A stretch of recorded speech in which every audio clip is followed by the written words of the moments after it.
So when I was asked to send the title for the talk, which is wallet design, I realized this is a gallery opening, so you might be expecting this. But actually this is going to be a technical talk.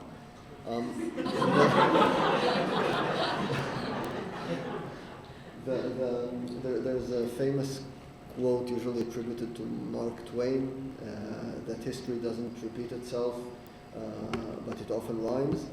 And what we see with research on blockchains is that it often rhymes with previous research, but it's really not the same. And we see this in consensus in getting all the machines running the system to agree with each other. We can't rely on majority like we used to with centralized systems. Performance, we have to reason about it in a different way. We can't just apply techniques like sharding that worked directly with previous work. And security, same story. The participants, the reasoning, the use of game theory and incentives to secure decentralized systems is different and requires us to think of things going back to first principles and starting again.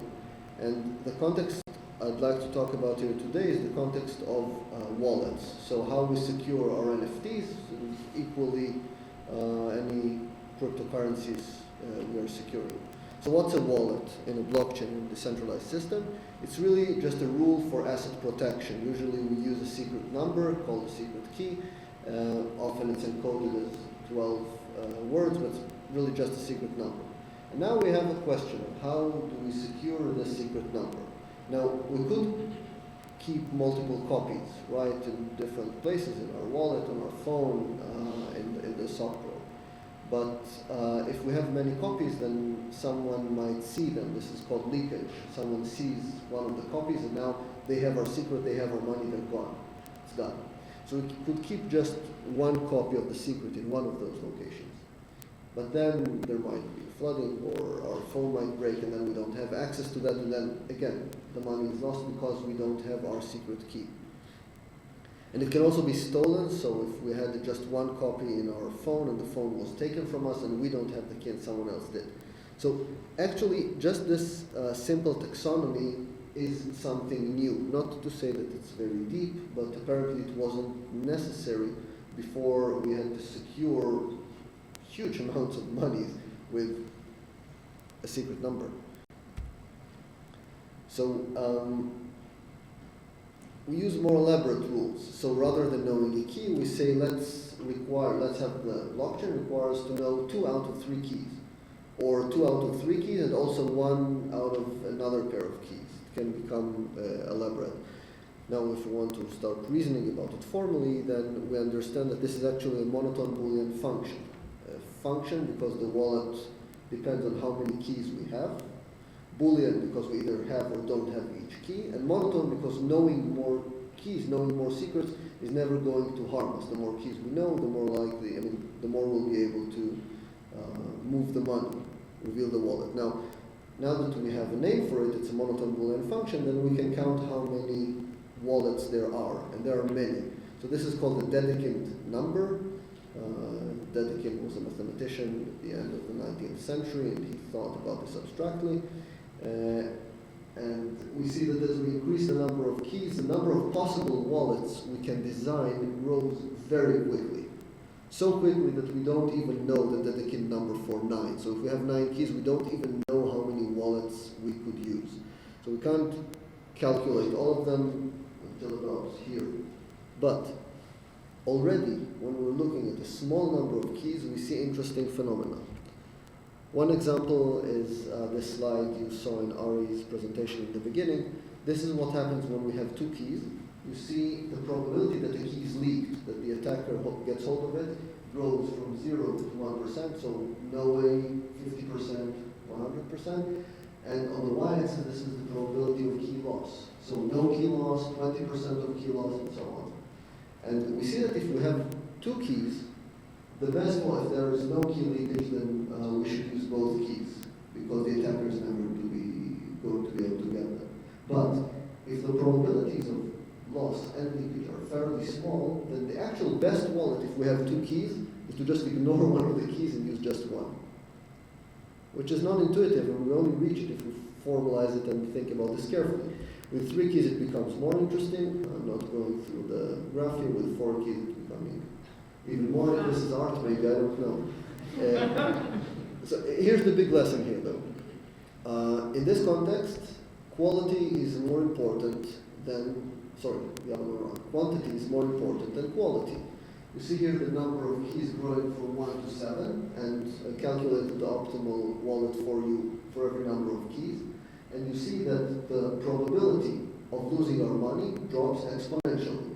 This is a logarithmic scale, so it drops very quickly. And this is with only loss. And here is the same surprise we saw earlier, but for more keys. You see that as we increase the number of keys, we get better security when the keys can be stolen, but only when we switch from an odd even to an odd number. 5 or 6 keys, just the same security. Big bottom line is this.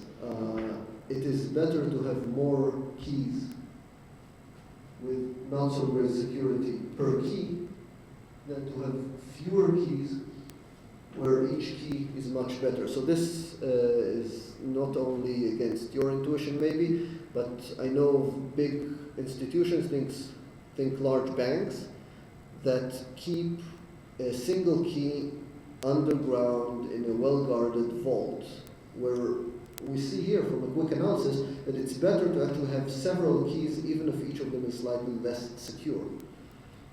Now, if you want to play with this for your own enjoyment, this is the result of an IC3 hackathon about a month ago, I think, where you can just feed in the number of keys that you like and the probability of each type of fault the key will get, and it will produce for you the optimal wallet.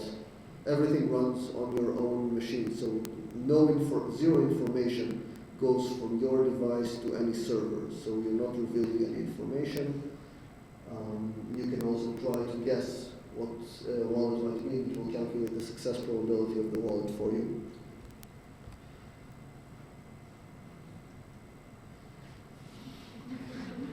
You easily get an ape with a wallet due to today's amazing progress with AI, so I didn't even have to search the web.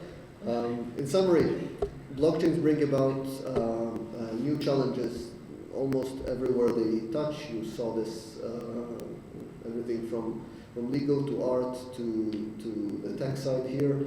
The client security calls for formal reasoning. Our devices are not secure enough for the kind of risks that we get with cryptocurrencies, NFTs, and cash. We can do an exhaustive search when the number of keys is small, otherwise we have to go to heuristics. I will not get into this here. And we saw some surprises for optimal wallets, even with a small number of keys. This is not the end of the story for this line of research. If you're interested, I'll be glad to talk about it more. What happens when there are probability dependence between the keys? What happens when we throw usability into the mix and we don't want to use so many keys? There are new questions there. And with that, I conclude. Thanks very much.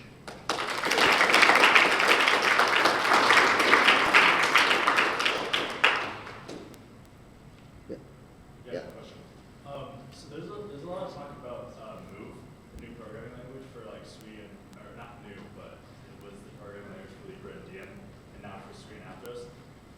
Move fundamentally focuses on improving access control at the bytecode level, which in a lot of ways is very important with wallet design.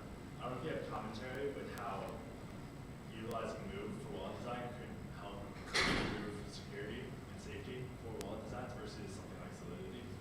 Yeah. So the Move language started with what was called the Libra project, with what was called Facebook, and now is Meta and Diem. Their language